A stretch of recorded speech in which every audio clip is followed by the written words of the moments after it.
Oi pessoal, como vai? Eu hoje aqui estou no meio do mato, então a energia semanal vai ser um pouquinho diferente, né? Num cenário um pouquinho diferente. Vim tomar um banho de cachoeira aqui na Cachoeira do Meio-Dia, para quem conhece. Bom, e nessa porção a gente começou a ler o segundo livro da Torá, o livro de Shemot, que em português é Êxodo. E uma das grandes temáticas aí do livro é sobre a escravidão, né? Sempre que a gente começa a falar do livro de Shemot, eu lembro isso, que graças a Deus hoje a gente vive numa época em que a gente já não tem muito mais, graças a Deus, a escravidão física, né? Infelizmente ainda existe, não vamos ser ingênuos. Vira e mexe a gente ouve notícias, né, sobre gente que trabalha em sistema de escravidão ainda hoje, no século XXI, mas graças a Deus para a maioria de nós a escravidão não é mais física. A gente está falando de uma escravidão espiritual, a gente está falando de uma escravidão mental, de escravidão psicológica, de escravidão de desejos, de escravidão da vontade. Então, basicamente, a gente fala sobre escravidão subjetiva, né? Uma escravidão que não é física nesse sentido, é uma escravidão energética.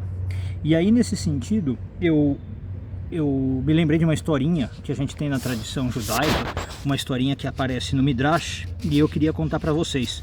Ela é uma historinha um pouquinho enigmática, não necessariamente muito clara, meio filosófica, mas eu acho que é muito legal contar para vocês, para ilustrar um pouquinho esse conceito, né?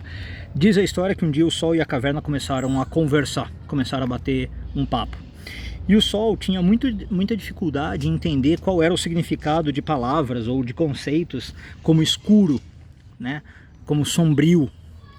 E por outro lado, a caverna também tinha muita dificuldade em entender conceitos como luz, como luminosidade, como claridade. E aí eles tiveram uma ideia, para que um pudesse entender esse conceito do outro, né, eles decidiram trocar de lugar, ou conhecer o lugar do outro. Então a caverna subiu, né, e ficou junto ao Sol, ficou junto do lugar do Sol. E assim que ela se colocou junto ao Sol, ela falou: meu Deus, que coisa maravilhosa, né? Agora eu estou compreendendo o que é luz, luminosidade. Eu nunca vi uma coisa mais linda do que isso, né? Eu nunca vi nada igual. Agora, Sol, para você entender do que eu estou falando, desce comigo, né? Vem ver onde eu moro, vem ver onde eu habito. E aí, quando o Sol desceu para o local da caverna, ele disse: nossa, mas eu não consigo, ainda não consigo entender. Eu não estou vendo diferença nenhuma do lugar aonde eu moro. O que essa historinha mostra para nós? O Sol, mesmo descendo e indo para o local da caverna, ele não consegue entender o conceito de escuridão e o conceito de obscuro e coisas assim, porque ele continua iluminando, né, o local. Ele não consegue mudar a sua essência, e a essência dele é luz. Então, mesmo ele descendo para o local da caverna, se rebaixando, ele não consegue fazer com que essa energia transforme a ele. Ele é maior do que a energia do local, né?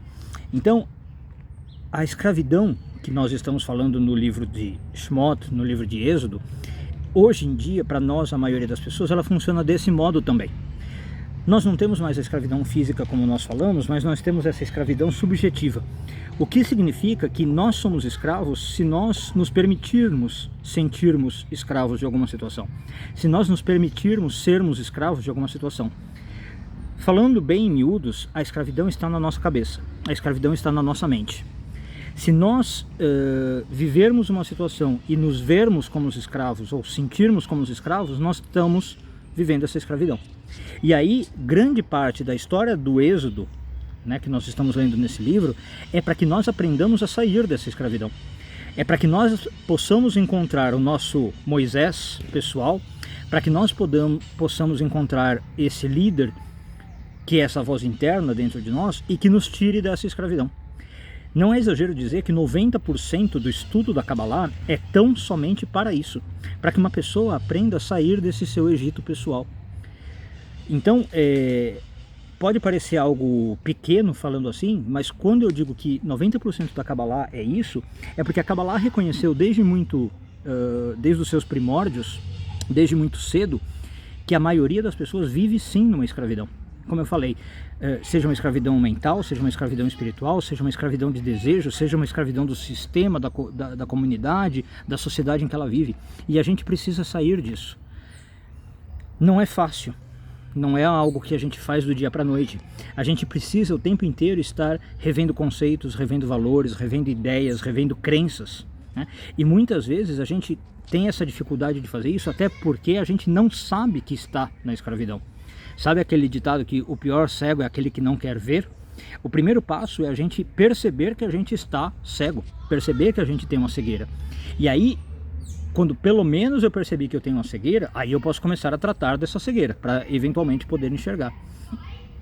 Mas voltando um pouquinho à história, né? Se quando eu percebo que eu sou o sol e que eu tenho essa luminosidade, eu ao mesmo tempo então percebo que não importa onde eu esteja, não importa qual seja a circunstância, eu não tenho mais o conceito de escuridão, eu não tenho mais o conceito de obscuridade, né? Porque eu encontrei a luz em mim, eu encontrei a minha essência, e aí eu superei ou sobrepujei qualquer sistema de escravidão.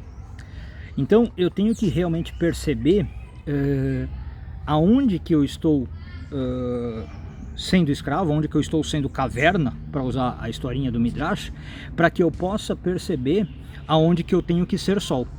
Na história é aonde que eu tenho que me elevar e falar, nossa, mas eu nunca tinha visto isso antes, eu nunca tinha percebido essa luz. E aí uma vez que eu percebo, imediatamente a troca se faz.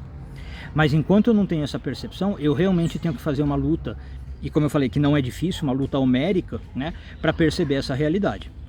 Bom, e uma vez então que eu consigo fazer isso, eu inicio o caminho. Muita gente acha que esse é o fim do caminho. Não, aí é só o início. A Bíblia, a Torá é muito clara nisso. Quando eu faço essa percepção e saio do Egito, eu não chego logo na redenção, que seria a terra de Israel. Eu vou parar onde? No deserto. Aí eu começo uma jornada, começo uma travessia que na Torá leva 40 anos. Essa jornada pelo deserto, ela também é longa, ela também é árdua, ela também é sofrida, né? Eu começo o processo aí. O primeiro passo é eu sair da escravidão, eu abrir os olhos, mas aí não é do dia para a noite que eu chego na terra de Israel. Tá? Então aí, uma vez que eu saí da escravidão, eu dei o primeiro passo de uma longa jornada que vai desconstruir um monte de coisa, que vai me preparar como pessoa para ir tirando as amarras, tirar os grilhões, né, espirituais, mentais e psicológicos, que vão me permitir ser uma pessoa livre. Por isso que a gente tem outro ditado na tradição que diz, não basta eu sair do Egito, mas o Egito tem que sair de mim. Muitas pessoas saem do Egito, mas o Egito não sai delas. O que isso significa? Muita gente sai da escravidão, mas não deixa de pensar como escravo. Então não é também você só sair do local físico, aquele local tem que sair de você, certo? Então é por isso que eu digo também que é o primeiro passo. Muitas vezes você percebeu qual é o seu ponto de escravidão, qual é o seu ponto de prisão e conseguiu vencer aquilo, mas na primeira oportunidade você volta a pensar como escravo. Na Torá é muito interessante que isso é mostrado com o povo de Israel durante a travessia no deserto, o tempo inteiro reclamando para Moisés e falando assim, eu quero voltar para o Egito. A minha vida no Egito era melhor. A qualquer primeira dificuldade, a qualquer primeiro obstáculo no caminho, o que o povo de Israel fala? Para que você me tirou do Egito? No Egito minha vida era boa. A gente para e lê a história e fala assim, boa? Como que sua vida era boa? Né? Quem conhece a história sabe disso. Então assim, o povo está andando pelo deserto, falta água. O que o povo fala? No Egito era maravilhoso, eu tinha água. Sim, você tinha água, mas e como era a sua vida? Você era chicoteado, você trabalhava 15 horas por dia, 18 horas por dia, você não tinha onde dormir. Falta um pouco de comida, o pessoal fala, nossa, no Egito eu comia peixe até me fartar. Mentira, que comia peixe, né? Mas por quê? Porque a mentalidade escrava faz isso com a gente. A gente fica falando que o meu passado era bom, que a minha vida no Egito era boa. Você tem que realmente tirar isso de você. É uma mente que é a mente de racionalização, mente de justificação, justificativa, né? Inclusive às vezes uma mente de vitimismo também. Tudo isso faz parte dessa mentalidade escrava. Tá? Que, como eu falei, é por isso que é o primeiro passo. Depois de sair do Egito, né, eu tenho que realmente ir cortando um monte de coisa para realmente deixar de ser escravo. Enfim, que a porção dessa semana traga esse tipo de ensinamento para nós e realmente faça a gente quebrar os grilhões da escravidão, sair de fato da escravidão e eventualmente seguir todo o processo que está sendo descrito na Torá, para que lá no livro de Deuteronômio, né, a gente possa fazer a passagem e entrar na terra de Israel. Uma boa semana a todos, Shavua Tov e tudo de bom.